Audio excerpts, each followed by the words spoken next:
Hello, welcome to another One More Multiverse tutorial. This time we're going to be chatting about our combat tools. Hopefully this one won't be too long, the tools will be straightforward and easy for me to explain. I'm going to dive right in and show you what we can offer, basically. For most combat scenarios, you'll want an initiative system if you're playing 5e specifically, and other systems as well have them, and it will always be there if you want to use it for any other situation, but not mandatory, of course. So, for initiative, you have to come here to the top left corner. You see these crossed swords. Very easy. It says Start Combat. You just click it, and it will ask you which characters do you want to include in this round of combat. For now, let's go with my character and all of these enemies. And once you hit save, it should, if you're playing 5e and have your sheet set up, roll automatically for everyone. You get a nice splash screen with everyone involved, and you'll be able to obviously reorganize them as you see fit by just clicking the number here and writing in, for example, maybe the skeleton roll to 20. And it will automatically resort the roles of the characters that you've changed. If by any chance you want to add any other characters midway through combat, you just go to the Edit Initiative button and you'll be able to obviously remove people from combat or add more. If I had another NPC here, I would be able to add them. And once you hit save, it will remove them from the initiative order as you've just seen. So, the automatic rolling only happens if you're in the 5e verse. If you haven't chosen the 5e system and you're playing any other system, then the initiative order will be random and you can easily reorganize it by just dragging the portraits around or clicking the Edit Initiative button and seeing the full list and reorganizing it there. In Edit Initiative, you can also do something which is really fun. You can make a character invisible, which means they won't show up in initiative for your players. Only you, the GM, or whoever's controlling the initiative will be able to see this character. Once it's their turn and you're ready to reveal they are indeed in combat with your players, you can just right-click their image and make them visible. There we go. Now everyone can see them. That's it for initiative management. Obviously, you can go through turns. Next turn will immediately, if you are the GM, give you control of the character, which turn we have now entered. If you are a player, the camera will move to your character and you'll be prompted to act. Once you're done, you can simply just click End Combat in the same crossed swords where you've started initiative, and everything should be completed. Before we do that in this demonstration, let me show you other combat tools that we have available. And first of all, I want to show you our grid. How do you toggle the grid? Very simple. In this right toolbar here, you have the image of a grid. Very smart. You just click it and immediately the space becomes gridded. Or you can just hit G and the grid will automatically appear. So by default, the grid comes blacklined, but you can change the thickness and the color of the grid by just hovering over that same button you just clicked and go between these three colors. Depends on which one will show with the map you're in better. You can change the thickness from small, medium, and large, and you can change the size between small, medium, and large. Apart from that, other things you can change in this menu here specifically are the snap to grid movement option. By default, this will be turned on, and that means that when you're moving your character, it will count the feet for you and just move between each square, so it's not free movements. As you can see, I just tap once on my arrows and it will move and count the movement that I'm done. It's good because most characters we know have 30 feet movement, so you can just do this. Okay, this is it. This is all I can move. Done. If you don't like this and want to use actual free movement, then you just disable this and you'll be able to move free form without snapping to squares. That's all I have to tell you about grids. Next up, we'll touch on a similar subject, which is rulers. Rulers are very important for all our games, and with them, we knew that was important and made sure we had all the right tools for you to use rulers efficiently. So not only do we have the straight ruler that you can measure distances normally, we also have a circle ruler for radius spells, a cone ruler for cone spells, and a square for all your square and rectangle necessities. As with the grids, you'll be able to change the color with which these rulers come and show up on the map. And for all rulers, you'll have two default settings, which are Vanishing Ink and Snap to Grid. Vanishing Ink, it just means that once you draw the ruler, it will go away after a few seconds and will fade. While if you disable Vanishing Ink, it will stay on the map and not be cleared until you hit Clear All. As for Snap to Grid, hopefully self-explanatory, it will mean that you will only measure distances between each grid square, while if you disable it, you'll be able to freeform measure anything in any direction that you want. This is the case for any type of ruler. As you can see, circles, cones, and squares. Now, for the straight ruler specifically, there's one more option, which is the Euclidean grid measurement option, that if it is toggled on, which it is by default, it will do the same that we've seen in the gridded movement, and it will track your trajectory so you know how many feet of movement your character is going to expend, like this. And if you're a fan of shortcuts, hitting R, it will automatically toggle on the ruler with the last settings you've chosen. Good. Now that we've gotten all the visually mechanic things out of the way, it's time for the fun part.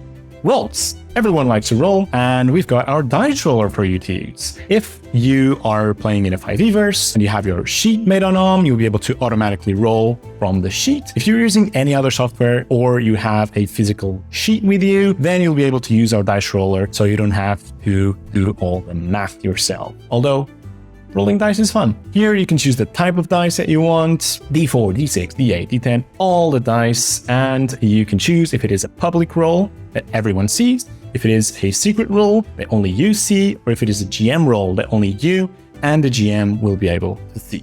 You can also add a modifier to your roll, obviously, and choose between max and min, which for 5e would correspond to advantage and disadvantage respectively.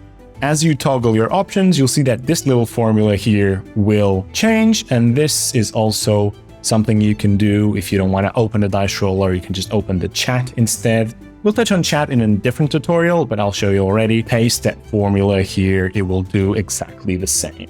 But, it's nice to click the dice. Okay, good. You've rolled, you've hit, you've rolled damage. It's time to track your HP. This is very easy. Anywhere you see your character, you'll be able to adjust your HP and your max HP. For example, if I right-click my sprite here, you'll see immediately that I have heal damage and change max health. Change max health, very easy. You can just choose a value and set max health. For heal damage, the menu is slightly different. You'll have a number, and you can either then click heal to increase your HP or damage to decrease your HP. And as I've said, everywhere you see your character, you'll be able to change your HP. For example, if you don't have a sheet, you'll be able to see this HP bar right here, and this menu pops up. You can do both things as well. If you do have a sheet on, then the combat HUD will be your friend, and you can just click the edit button there, and the same menu will pop up.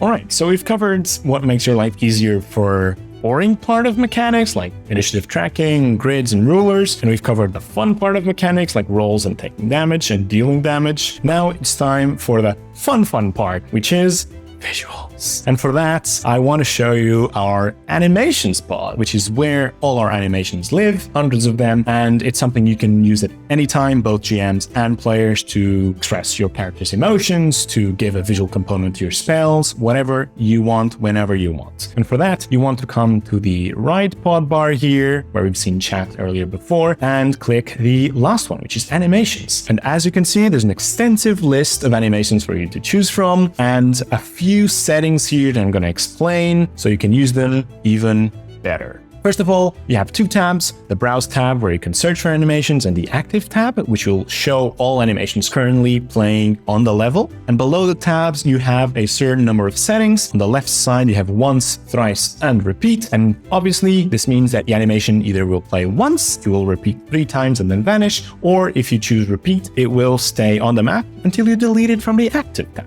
On the right side, you have either self or position. If it's self, you don't need to click on the map. It will automatically play above your character or on your character, depending on where the animation is programmed to occur. If you choose position, the animation will become your cursor and you can place it anywhere on the map. This is good for spells you're casting, for example. You can place on an enemy or on an ally. If it's a self buff or an emotion indicator, obviously just use the self button. Another fun thing about animations is that you can favorite them. So for example, when you're playing a character, you can choose what set of animations your character will use the most for your spells or for your emotions, and access them only instead of browsing the entire list. For that, you click this little heart here on the top right of each animation, and once you've selected at least one of them, you'll be able to click the Favorites tab, and you'll see all of them here ready for you to scroll through. The next tab over is the Recent.